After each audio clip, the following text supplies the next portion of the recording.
The overall basis behind this video series is that I'm trying to present all of these concepts that are both crucially important and not very well covered in the chess literature of today. And you might think that with all of the inundation of chess books and articles and magazines and games, and there's this flood of information, and it's very hard to pick out what's good and what's not, and what you should learn and what's important and what's not important. It really is overwhelming. And in this video series, I really try to cull down chess instruction to a series of crucial topics that you absolutely have to master in order to go forward in chess. And it's based very closely, my method of instruction is to place a very high emphasis on verbal instruction. So you better like the sound of my voice, because you're going to be hearing me talking quite a bit. And I give you a chance to really immerse yourself and engage with the course content. And overall, I just really try to explain everything, whether it's one move, whether it's a concept. I really try to talk it out and place myself in the shoes of every opponent that I analyze, every game that I look at, every move that I look at. I don't spare any words here, and although at times I might be a little bit verbose, I really try to spell out all of the stuff that you have to know to become a stronger chess player. And I will warn you that listening to this series is intended to be challenging, and no matter what rating you have or how long you've been playing chess, I intend to challenge you, and I intend to stimulate kind of the juices of chess improvement. And chess improvement is not an easy process. I do not pretend that it is an easy process, and you should not make it out to be an easy process. But what I'm trying to do is give you a general roadmap for studying all of the concepts that you need to study, concepts that are, generally speaking, not very well covered in chess literature. And these concepts, you will have the tools and the understanding and the tips necessary to master them and to move forward as a chess player. And once again, the content that I present, the games that I look at, are generally not very well known, and they are challenging. They're very complex, and the lines that I show, the explanations that I give, are challenging. And I think that that is the very best way to improve. My chess philosophy is based on a firm understanding that by challenging yourself and really engaging with whatever you are doing, whether it's playing a game in the local park with your friend, or whether it's watching a video or reading a book, a chess activity is only beneficial if you really engage in it. And I had a lot of fun producing this video series. It was an absolute blast, and I really hope that you have as much fun listening to it as I have preparing it. And I really hope that it will arm you with the tools and the kind of positional and tactical and opening and middle game and end game tools and arsenal that will propel you forward in your chess career, whether you're trying to become a grandmaster or whether you're just trying to impress the friends at your workplace. Wherever you are, whatever rating you have, I really try to tackle all of the important concepts that you will need in order to excel and master this awful and awesome and amazing and terrible, but we still love this game somehow, that we all call chess. In the first chapter, we look at the opening progression of a chess player, and I talk about what we learn in the very beginning of our chess career, and I look at the opening from a purely conceptual point of view. Because in my opinion, one of the biggest mistakes that chess players make is that after they learn general opening principles, the next stage of opening development is learning theory, whereas I have a more high-level view on the opening, and I present several tips and several kind of hints at the high level that will enable you to find your way in any opening, no matter if this is unfamiliar territory or familiar territory or whatever territory it is. I present my own view of the opening from a general perspective. In this chapter, I will ask you to take a trip down memory lane. Now, when this expression is usually used, it means, remember a memorable event, like your first kiss, or your graduation, your first car. But as a chess player, I ask you to remember none of those things. Instead, try to remember the first time that you laid eyes on the chessboard. How did you learn chess? Now, for many of you, this might be decades ago. For others, it might be just a year ago. For some, your memory might be very fresh in your mind. You might remember exactly how you learned chess. You might remember that day, when you were in the safari and you stumbled upon a chessboard. And for some of you, your acquaintance with the game might have been much more ordinary. And I fall into this latter category. I learned chess from my brother, and I actually remember the moment of learning chess very vividly. And in psychology, there exists this notion of a flashbulb memory When very memorable days or historic occasions happen, a lot of people claim to remember them extremely well, even though they might have occurred so many years ago. And for me, learning chess is kind of a flashbulb memory. So my brother and I were at this birthday party, and of course the adults were talking, and the children were bored, and my brother had known the rules of chess, and he brought along a chessboard, just as a kind of latest way to kill time, because we'd played a lot of Monopoly, we played a lot of Lego, and we were bored. So he set up the pieces, and he started explaining how they moved, and that's how I became acquainted with chess. Now, why am I bringing all of this up? Well, usually when you imagine the chess development of an ordinary player, you might think of opening principles as being one of the first things that is explained to him or her. And this was certainly true in my case. After I got around to learning all of the rules, and I realized that it's not a very good idea to blunder your queen, and I kind of became acquainted with the values of the pieces, one of the first things that my first coach, who also happened to be my father, one of the first things that he would do is explain to me all of these kind of cliche, orthodox, kind of beginner opening principles. And let me list some of them. I know you know. Don't move the same piece twice in the opening. Try to occupy the center in the opening. Develop your knights before your bishops. Develop your pieces on good squares. Don't bring your queen out early. We know that one from Searching for Bobby Fischer, of course. And don't get me wrong, all of these opening principles that we learn as beginners are extremely helpful because they scaffold our development. And when we are beginners, when we're just starting our journey into the world of chess, the initial position is extremely overwhelming because we look at all of these pieces, we don't know how to develop them, we don't know how they interact. So that, I think, is why there's such a temptation as a beginner to start the game with moves like h4 and a4, because you're kind of almost trying to lessen the damage by playing from the side. You're too afraid to make a move that exposes your king or exposes your queen, so you try to lessen the damage, and in doing so, of course, you end up losing the game in a few moves. And the interesting thing is that once we learn these opening principles and once we become stronger, how does our study of the opening change? Well, we stop kind of paying as much attention to opening principles because we internalize them, and the next stage of our opening development might be, and usually is, the learning of theory, the learning of opening theory. And at some point, we know not to develop our queen in the opening, we stop blundering pieces in the opening, and we start actually learning theory. We start memorizing moves, we select an opening repertoire, we read about different kinds of openings and the kinds of positions that they give rise to. And this is a process, of course, that we will discuss at length in this section. But I think that my take on the opening and the core of my opening philosophy is that the opening should be understood not only from a theoretical perspective, but from a conceptual one as well. Now, what does this mean?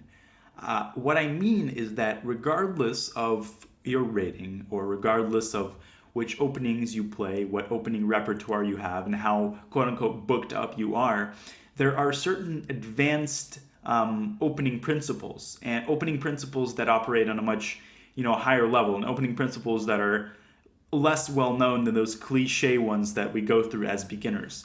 If you strive to understand the opening from this conceptual perspective, then that will give you a roadmap for operating in unfamiliar circumstances, and that will really allow you to scaffold your opening development no matter which opening you choose to play. And in this chapter, I'd like to present kind of my general view of the opening, divorced from any kind of concrete theory. And hopefully that will give you kind of a greater understanding of how grandmasters approach the opening and how I approach unfamiliar positions. Now, I will kind of, throughout this chapter, outline one set of beliefs that I have about the opening.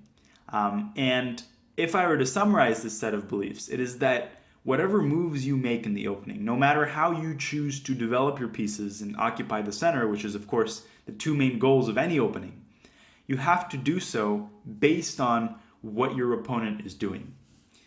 And you might be kind of sitting there rolling your eyes and saying, that's it? That's all you have to tell me? You have to look at the moves your opponent is making? Like, I didn't know that? And I know that and a lot of the other things I will say sounds perfectly commonsensical.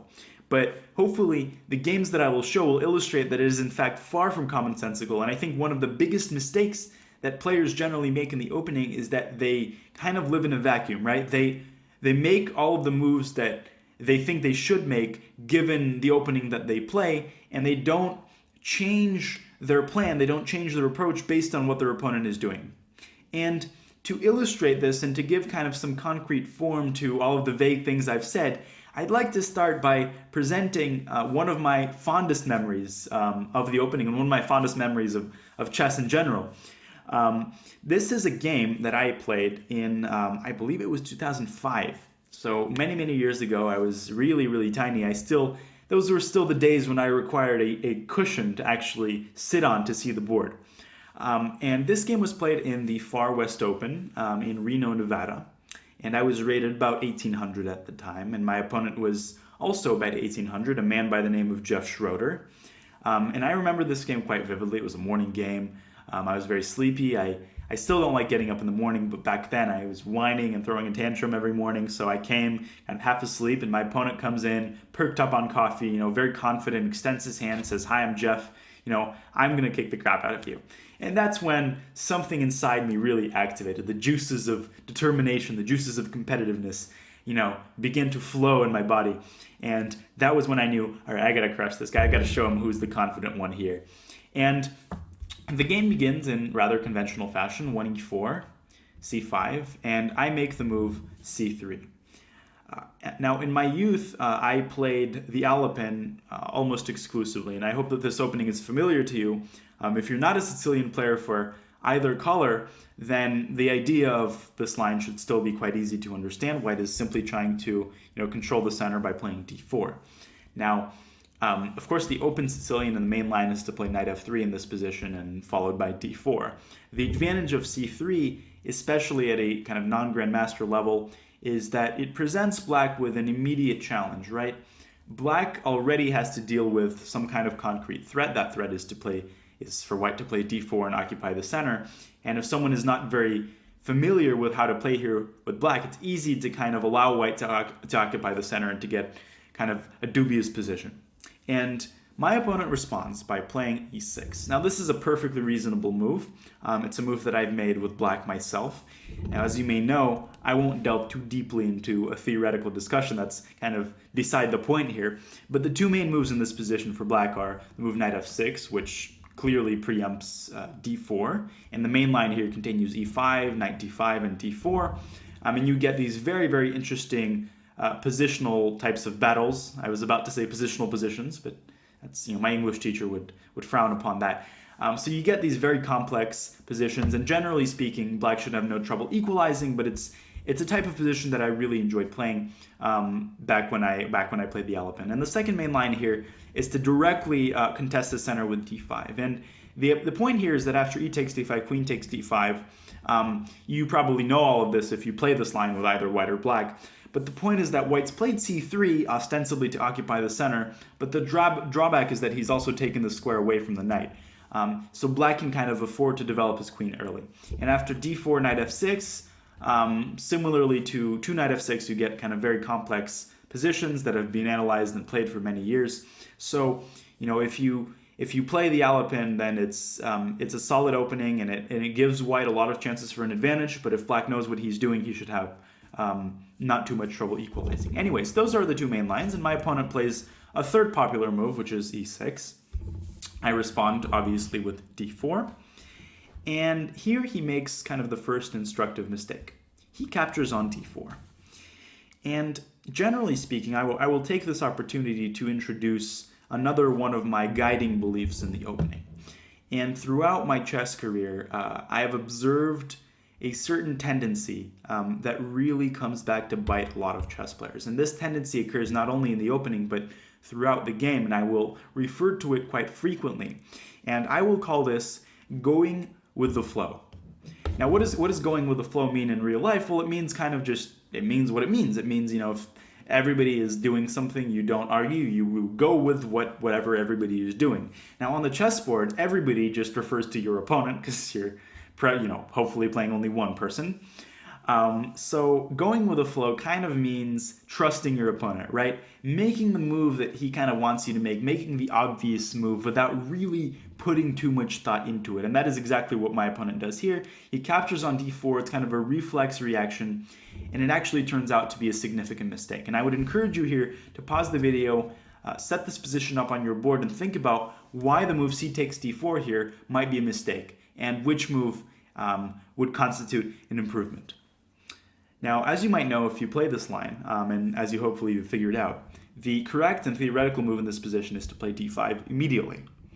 And here's the point. If white plays e5, then you have a transposition to the advanced French, which is another very complicated and interesting opening, but objectively speaking, black should have no problems here. But what happens often with Sicilian players is that they see this and they say, wait a minute, I don't play the French. I'm afraid that my opponent will kind of, quote unquote, move order me into playing something that I don't play. So a lot of players who kind of play e6 unwittingly come to this realization and then they start panicking in this position. But a word of advice, if you're getting move ordered into another opening, it's better to get move ordered and play a reputable opening than to play something terrible just for the sake of, not transposing. So this is kind of what happens here. The point with c takes d4, the reason that this move is significantly inferior to playing d5 immediately, is that, well, after c takes d4, if black plays d5 here, right, and he tries to transpose to what's happened, the difference might not seem significant. Add pawns on c5, c3, who cares? But this is a third aspect of the opening from a general perspective that I will outline at this point. No detail, and you can take my word on this, no detail is too small in the opening, okay? So when you're analyzing something and you're deciding between two different moves, don't just assume that they are similar, don't just assume that they're the same and that you can go with either approach. Because in this position, even though black has just traded one pair of pawns, and what could be so grandly different about that? Well, it is much different because by trading c takes d4, c takes d4, black has opened up this crucial c3 square for white's knight. And that is extremely significant. Why? Well, because after something like knight c6, knight f3, if you play along the lines of the advanced French with queen b6, white can suddenly develop his knight to c3, and the entire purpose of the French was just to apply pressure on white's queen side to stop the knight from developing. You have defeated the entire purpose of this line. And if black tries to play in the style of the French with a move like knight g7, aiming for f5, then a very good reply here would be bishop d3. And look how beautifully white has set up his pieces. Knight takes d4 would meet a rather tragic punishment after bishop b5 check, and the queen is lost. This is a very typical motif in the French. And if black continues along French lines with knight f5, well, guess what? This knight on c3 suddenly begins to speak its word and breathe its fire. After bishop takes f5, e takes f5, if white's knight was somewhere on a3, then this would be perfectly acceptable for black, but as it stands, of course, white has knight takes d5, black's pawn center collapses, and he is kind of busted by move 10. Not the conclusion that most Sicilian players would have in mind as black. So that is the reason why c takes d4 is a grave positional error. And this is something that I really want you to internalize. A move like c takes d4, which looks perfectly reasonable, actually turns out to be a huge positional mistake. And it turns out to be, I would say, the principal cause of black's downfall. So c takes d4 was played, c takes d4, and my opponent kind of realized that d5 is not so good here, so he decided to develop instead. Knight c6, knight c3, knight f6, so far nothing particularly extraordinary has occurred. And in this position, you might be tempted by the move e5, because you might see that knight d5 looks a little awkward because it allows white to kind of damage black's pawn structure, right, with knight takes d5. And one thing that I will say in the opening, and this comes from, again, a lot of experience, and don't take this as a dogma. Whatever I say, don't assume that it's engraved in stone and you can never violate what I say. But in general, too many pawn moves, even those that look good, very often lead to calamitous consequences. And I usually value solid development, healthy, straightforward moves over these early adventures with pawns in the opening. And a move like e5 might look good, but take this a step further. After knight takes d5, e takes d5, you might see the doubled pawns, But what I see is that black has the possibility of playing d6, and not only will he undouble his pawns, he'll also guarantee very nice development for his pieces. The light squared bishop will come out to f5 or g4, the dark squared bishop, he will castle, and this is kind of a dynamic advantage in that if white doesn't do something right now, black's going to play d6, he's going to rid himself of any positional troubles, the position is going to equalize. So in this position, e5 is a reasonable move, but the way it stands right now, I have the center, I have nice piece development, I prefer to keep a static, permanent advantage rather than go for this kind of adventurous approach and risk losing all of my advantage. So I guess I'm kind of cowardly in that way, but it's paid some dividends so far in my chess career. So I played the move knight f3. And here, my opponent played bishop e7. And this position is the reason why I am showing you the scale. I just talked about going with the flow. The tendency to kind of make moves by hand rather than by brain. And I'm borrowing this expression from Russian. You know, in Russian there's this expression, playing by the eye. And you can probably tell what that means. That kind of means, just throwing out some moves that look good without actually thinking them through. And it's a very, very common tendency, especially in the opening. And what would that lead to in this position? Well, I think it's very tempting here to play a move like bishop d3. And you might claim, well, white has the same advantage he just had. I have great piece development, I'm going to castle, I'm going to play e5 eventually, I'm going to develop my dark squared bishop, I'm slightly better, and all of that is well and good. But in every single position in the opening, especially when something is unfamiliar to you, and of course here this wasn't something that I had known, I had never seen the move c takes d4 before, when you reach an unfamiliar position in the opening, you have absolutely got to slow down on every move and ask yourself, well, what is my opponent doing, and what are the drawbacks of his opening approach? What is he allowing me to do? Don't just go with the flow and make obvious developing moves because they look good. Really try to delve deeper into the position and figure out what's going on. And that is exactly what I forced myself to do here. I stopped, kind of put my knees on my hands and said, all right, let's think this through. What is black doing here? And the move bishop e7 kind of got my spidey sense tingling, as Yasser Seirawan would say, because generally speaking, black wants to develop his bishop more actively, bishop b4, and in this position I would have played bishop d3 and settled down with a nice advantage. But he's played the move bishop e7, and my intuition started kind of buzzing a little bit, right? Because look at this, black hasn't developed any part of his queen side yet other than his knight. He hasn't pushed the d pawn, and if I can get this pawn to d6, that would really spell trouble for black, right? So all of these pieces started coming together, and I think you can see where that was leading to. I started considering the move d5. And I hear you saying, wait a minute, Daniel, you just said don't go for these pawn adventures in the opening, it's better to develop your pieces. Well, that's the whole point. You got to find the balance. You got to know when it's worth taking a risk and kind of violating an opening principle, which states that don't push your pawns too many times in the opening, develop your pieces.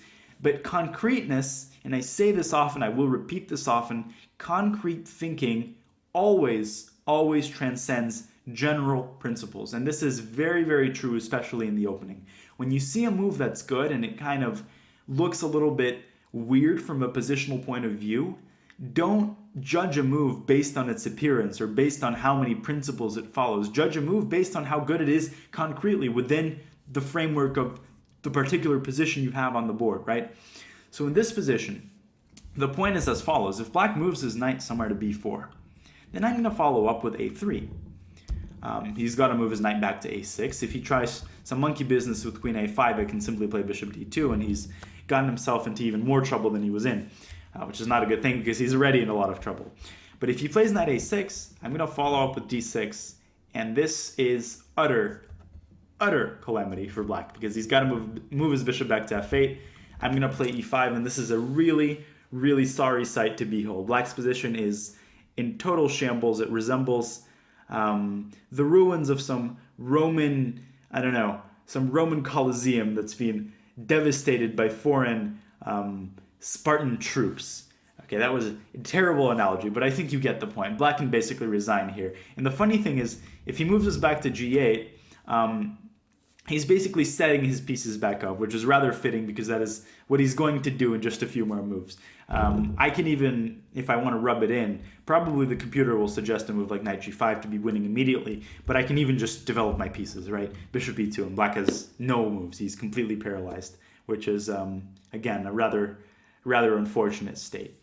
So notice how drastically the landscape changes. It seems like we're kind of developing our pieces, and I will catch a lot of players, especially now when I'm more experienced in the opening. This is a conscious trap that I will often set. I will often make kind of innocuous looking moves, kind of luring my opponent to believe that I'm simply developing my pieces, and he will kind of unwittingly make a careless move, and then suddenly I will pounce like a tiger. And that is the kind of opening approach that you have to have. So I played the move d5.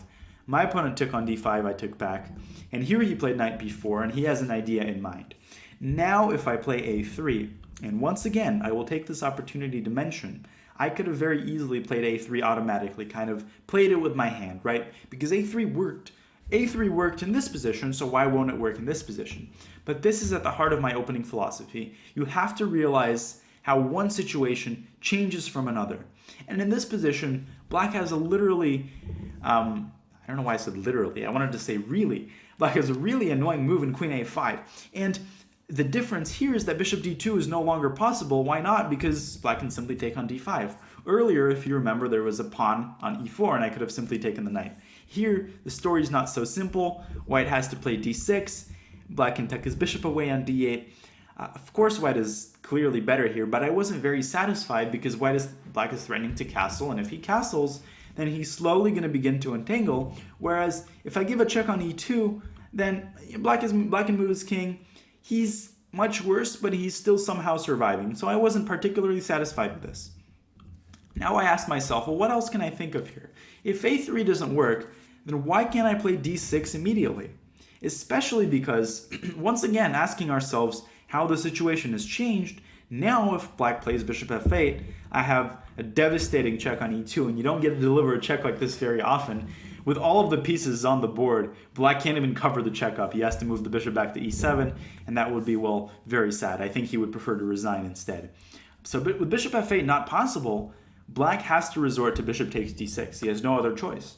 But now, my intuition came in.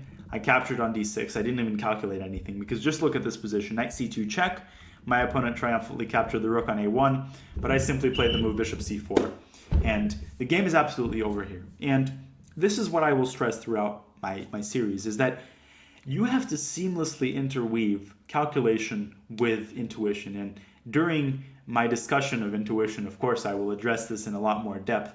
But in the opening, when you're calculating variations, you don't have to become obsessive here. And if you just look at this position from a purely general perspective, you can see that the position is entirely hopeless for black. I mean, no matter how you spin it, his material advantage could not matter less. White's going to get a rook on e1. The game is absolutely over. And it's funny, my opponent actually played knight e4, which is an admirable attempt to clog up the e-file. And I'm not even going to take the bait. Of course, knight takes e4 is completely winning, but I played the move rook e1. And here he resigned because rook takes e4 is coming, and I will literally send his king through an absolute meat grinder.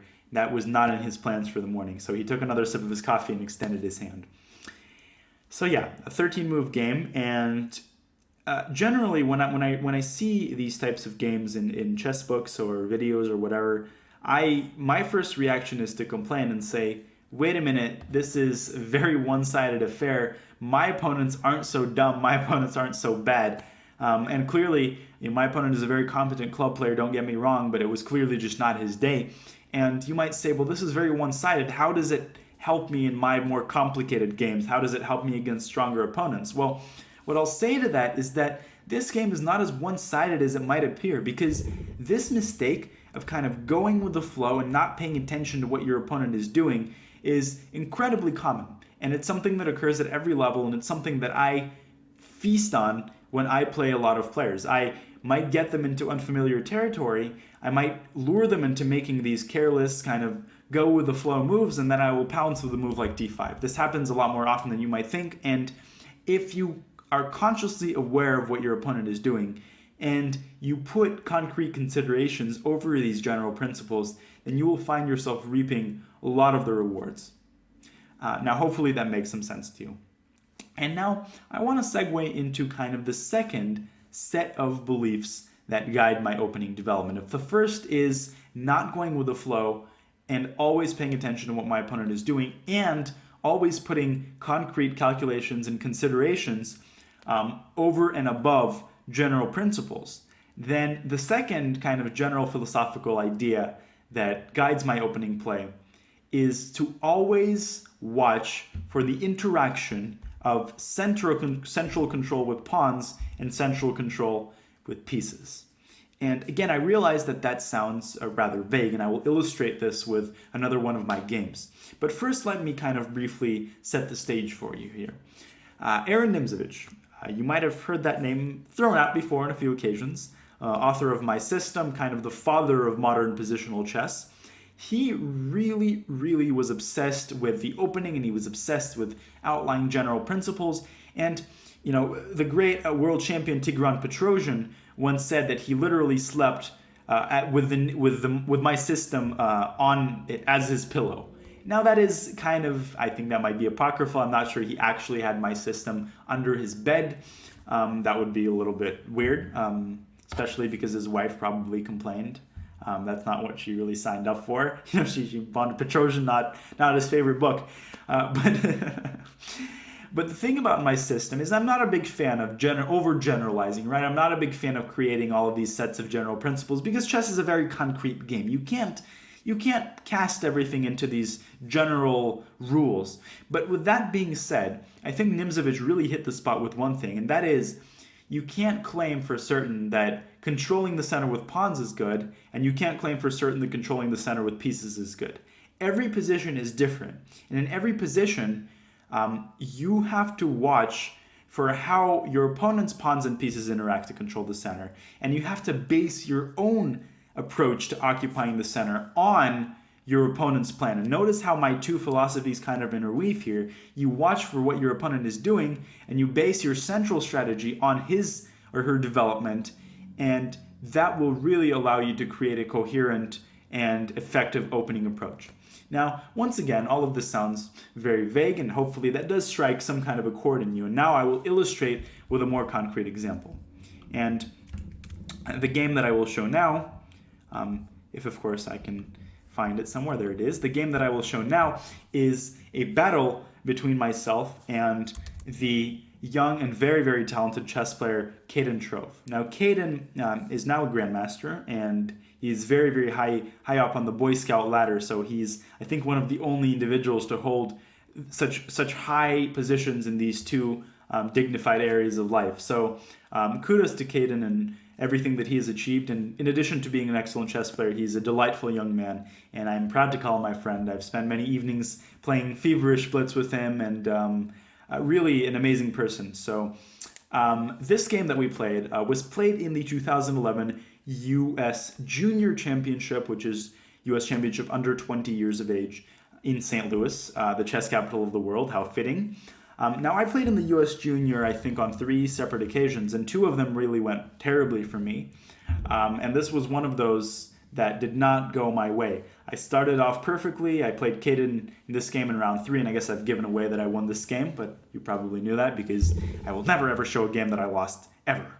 Okay, that's not really true, but this game I managed to win. So I started this tournament off really well, and then I kind of stumbled and lost a few games. But I actually managed to win my 3rd U.S. Junior in 2013. Now, that's kind of a side note. I don't know what it has to do with anything I'm going to show, but that tidbit of my chess career I just had to share. So anyways, this game was played in round 3 of the 2011 edition. I was, by then, an international master, rated about 2470 FIDE. Caden was very, very underrated at 2250, and almost immediately after this tournament, he shot up and became an IM and eventually a GM. Now I have the black pieces in this game, and the game starts out with the moves d4, g6, and this is kind of an interesting psychological trick that you can take out and actually apply in your own games. Back in 2011, I was exclusively a King's Indian player. Nowadays, I play the Nimzo, I play the Slav sometimes, I've diversified my repertoire, but back in 2011, I was an exclusive hardcore King's Indian player. And you might say, well, if you were a King's Indian player, why didn't you play knight f6? Why allow your opponent to play the move e4 and transpose into a Pirc, or a modern rather, which I never really played. And this is a common psychological trick because Caden never really played e4, right? He never played 1e4. From the first games he had available in the database, he was a diehard 1d4 c4 player. He never strayed into e4 territory, and I took a calculated risk. I kind of lured him into playing e4 because I had played the modern on a few occasions. I knew some theory, and my belief was that he was less comfortable in these unfamiliar positions than I am. So if you're playing somebody who you know very well, and you know that he is uncomfortable with a given set of positions, even though you yourself might not play these positions full time, or you might not have this as part of your repertoire, you can still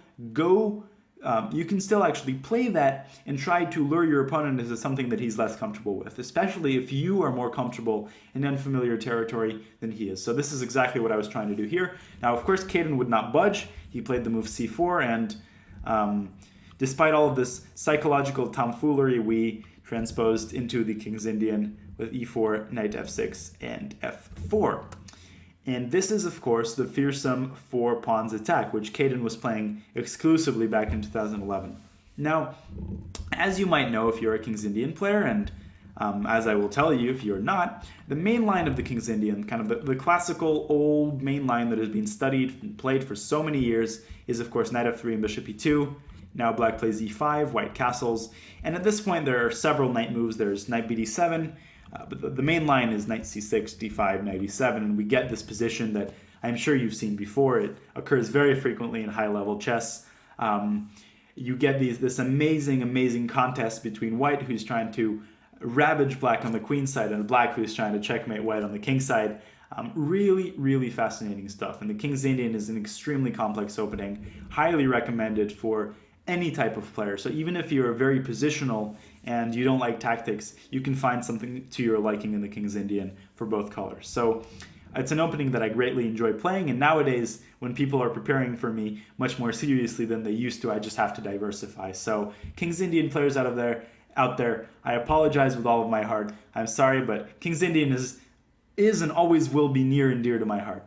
But back then, I played only the King's Indian, and Caden played the 4 pawns attack. So the main line here, and there are a few lines that are played quite frequently. One is to castle, knight f3, and I'm quite rusty on my theory, actually. I'm finding myself struggling to remember all of this. One move here is to play e5 and actually sacrifice this pawn. It's a move that I've played several times with the black pieces after this game.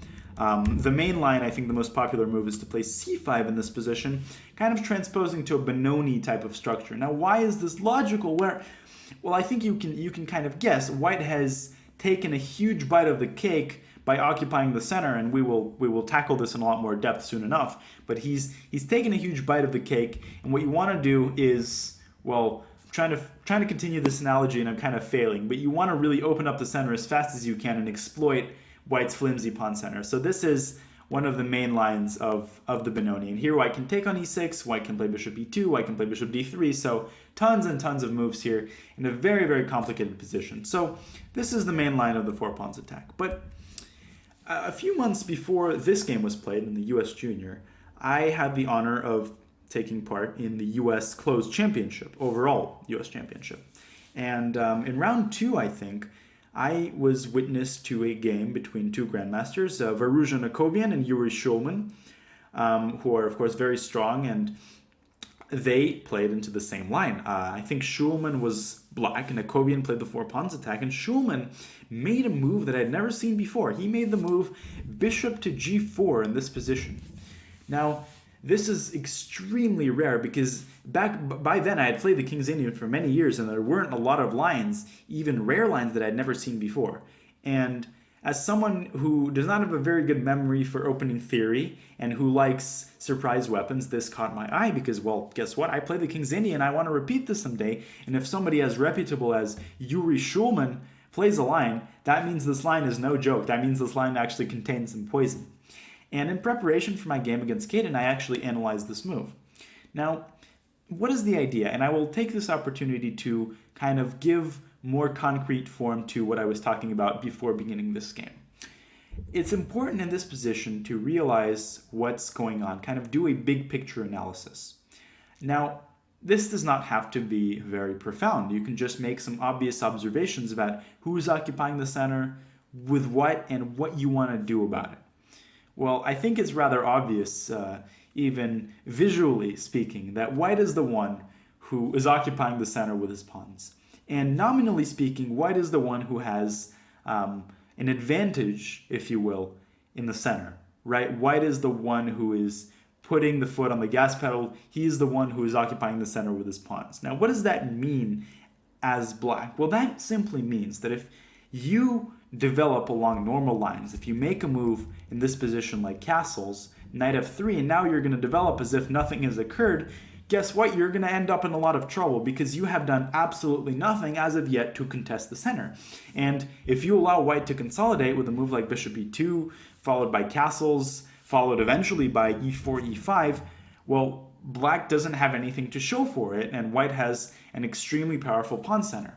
So if you reach a position like this, even having never played the King's Indian, you should already be realizing that black should be doing something very, very quickly, pronto, to contest white's center. Now, one of these ways is to castle and play e5, another is to castle and play c5. These are the two main lines. But what I really liked about bishop g4 is that you are contesting white's center in a very kind of unorthodox and interesting way. Now let's talk about the idea of this move.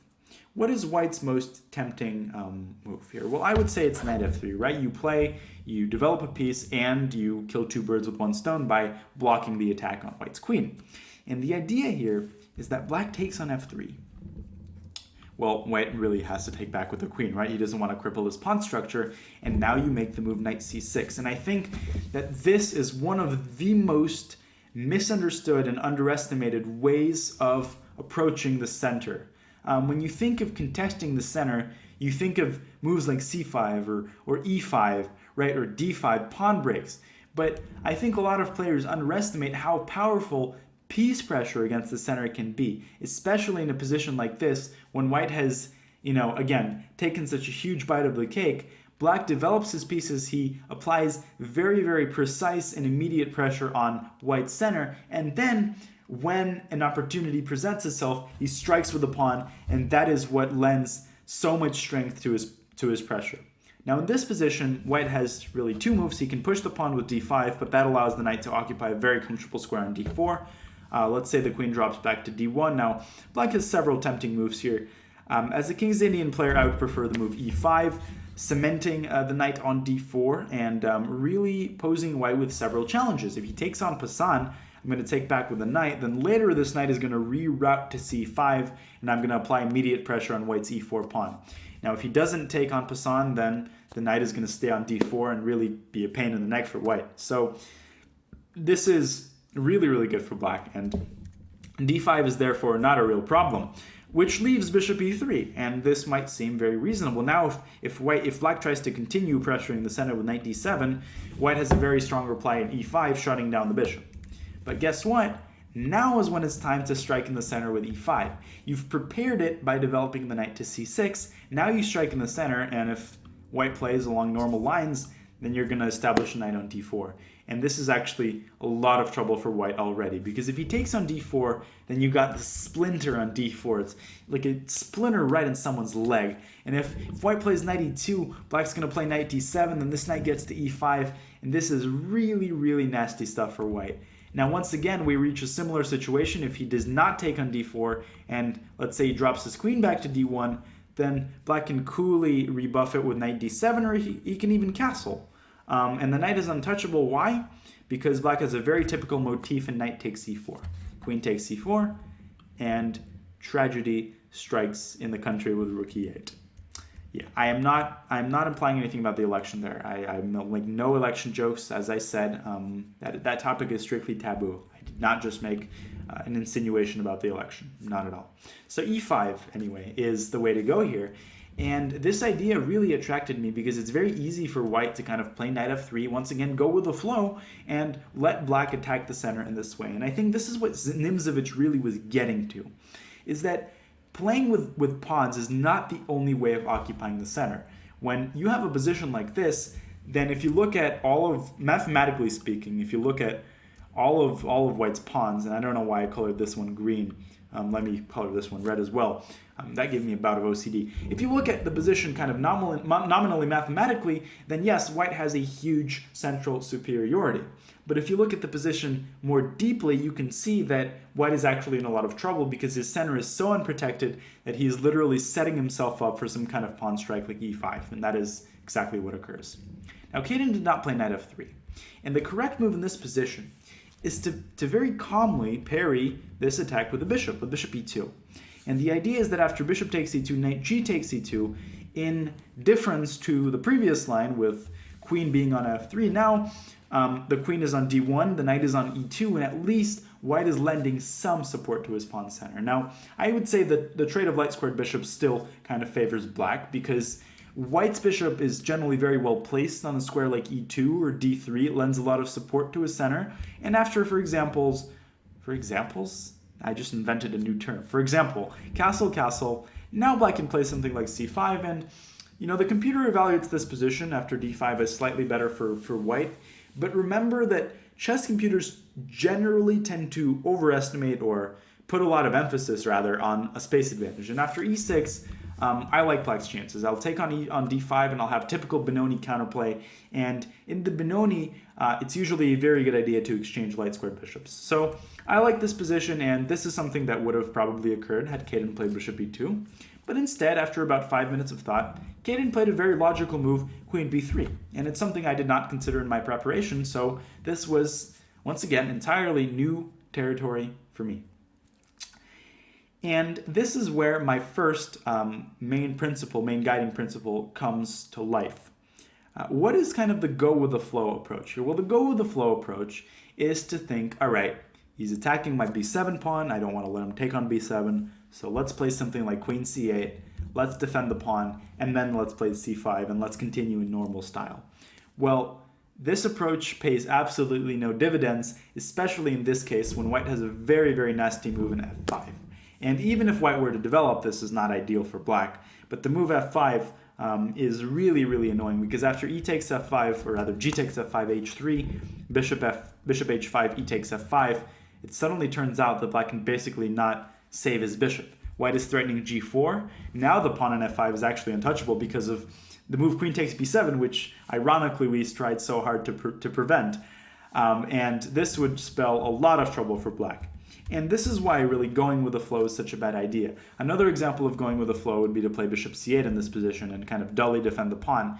Well, of course, this would be terrible, losing like 5 tempi after knight f3. White consolidates, and he's clearly better. Whenever your opponent plays an unfamiliar move, don't just assume that it's some kind of preparation or deep analysis. Have a testing and challenging approach to all of the moves your opponent makes. And in this position, I just asked myself, all right, what is the drawback of my opponent's move? What is the drawback of queen b3? And I think, as you can realize, the principal drawback is that he is abandoning the pawn on d4. I guess I should have colored it red, but it doesn't matter. He's abandoning the pawn on d4, and in doing so, he is opening himself up to several piece attacks. And we just saw after knight f3, bishop takes f3, queen takes f3, the idea of playing knight c6 and knight d7, and what changes in this position? Well, nothing much. And that is why I played the move knight c6. Now, this does defend the b7 pawn because white can't really take on b7 on account of knight takes d4, and suddenly the knight leaps into action and threatens to jump to c2. And otherwise, well, look at this. I mean, it's almost impossible for white to defend the pawn. Caden plays the move bishop e3, which is basically the only way. And now, as we already know, I strike with the move e5. And believe it or not, white is already in a ton of trouble here. He's not lost, but he's clearly worse. Because guess what? If this was a problem with black's light-squared bishop gone from the board, then this is a huge problem now because white can't even put a piece on d1. White can't even put a piece on f3. White can't even put a piece on e2.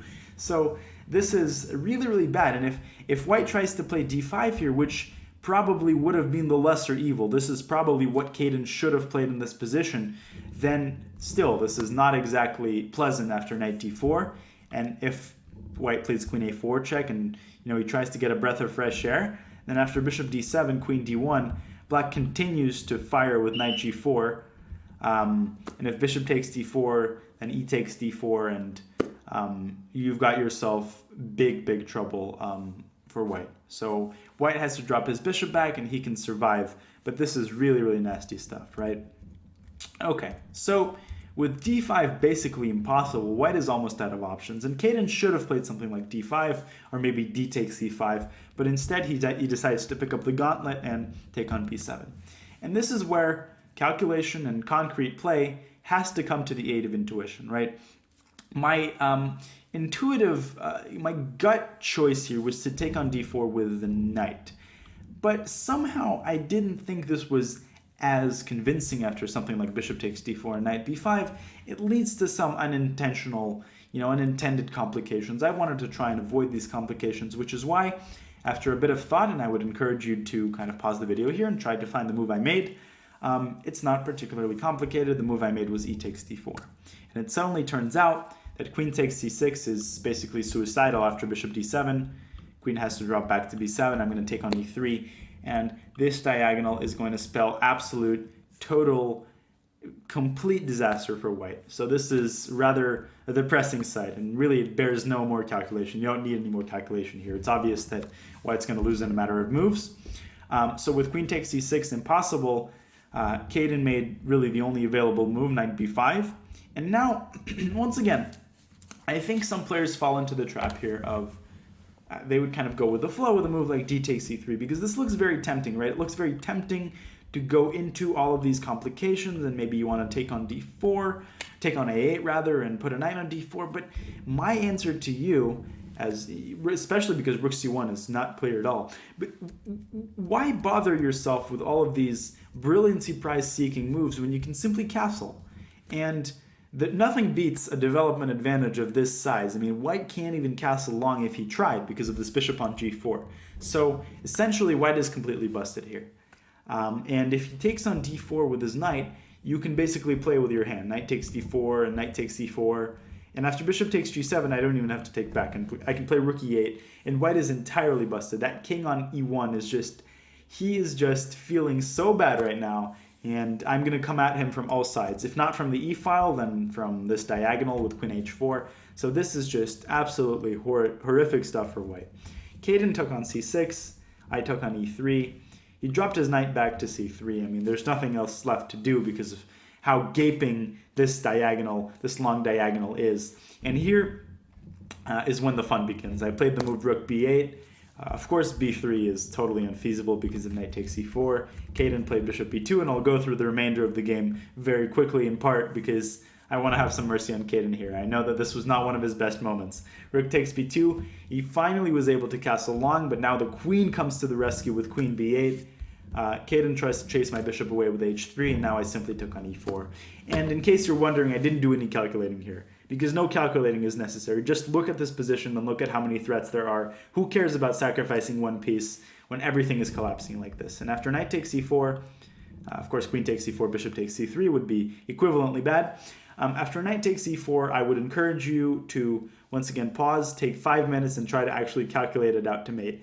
It's a lot of fun, and there are a lot of checkmates here.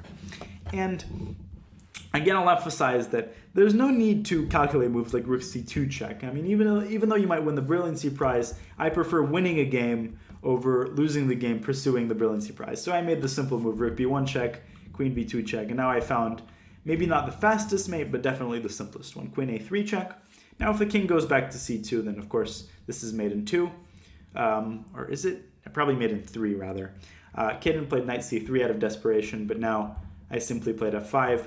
King beautifully placed on d5, and after rook takes d1 check, Caden finally resigned, in large part not only because I'm checkmating him, but also if I don't see any checkmate, I can simply take on d1. And now the greatest thing about having a mating attack is when you have a mating attack and you're up a piece in addition. So white is completely busted here, and Caden resigned. So what does this game show? Once again, you might argue that this game is rather one-sided, and it's, it doesn't really illustrate a lot of stuff because Caden made a rather big mistake with queen b3. But once again, this is Caden, is very, very strong even in 2011. And a move like queen b3 is perfectly understandable. It's not like he did something out of this world dumb and he didn't understand the position. Queen b3 is a perfectly logical move, but what I'm trying to illustrate here is how important it is to realize that occupying a center with pawns, and contesting a center with pawns is not the only way to play in an opening. Use your pieces, because especially knights and bishops are extremely proficient at finding these avenues to reach your opponent's center. So if your opponent is biting huge chunks out of the cake and he's occupying the center with his pawns, he's playing e4 and d4 and f4 and trying to intimidate you, don't be intimidated and really try to understand what is the best way to contest his pawn center. Now I hope that these two principles, I will remind you, the first of them is in general in the opening. You always want to pay attention to what your opponent is doing, and you never want to go with the flow. When your opponent makes a move, you want to concretely analyze the position and try to figure out the drawbacks of your opponent's opening approach.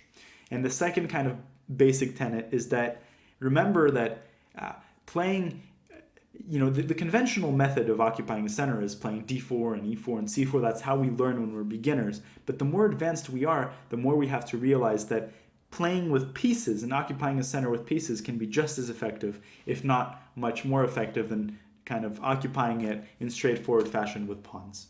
So, of course, I cannot verbalize everything that goes through my mind in an opening, but I hope that these two general principles strike kind of a chord with you and they make some sense. And believe me, I'm not just saying this to kind of say what you want to hear. This is actual stuff. This is actually principles and tenets that I go by and that I remind myself of when I play an opening. And if you also are conscientious enough to pay very close attention to how the game is going, then you will not only find yourself winning a lot of games, but you will be better suited to find your way in unfamiliar positions.